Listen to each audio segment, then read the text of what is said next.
This course comprises a book entitled Persian Language Teaching.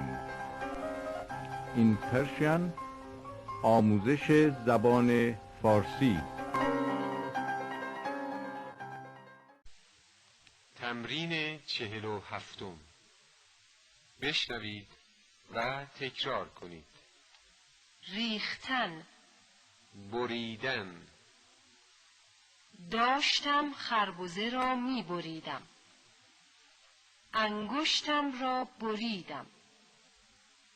داشتم خربزه را می بریدم که انگشتم را بریدم. از انگشتم خون داشت می آمد که دکتر رسید.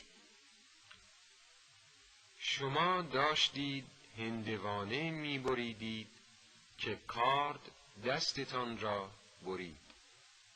تو داشتی هویج می خوردی که دندانت شکست. وقتی که سیل آمد آنها چه کار داشتند می کردند؟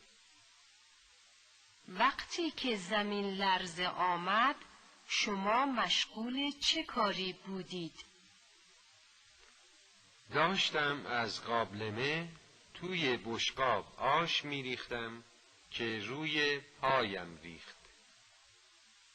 وقتی که فریده چای می ریخت شما داشتید توی سماور آب می ریختید.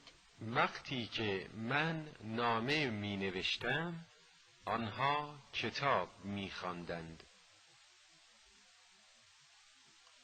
وقتی که من مشغول نوشتن بودم آنها مشغول خواندن بودند.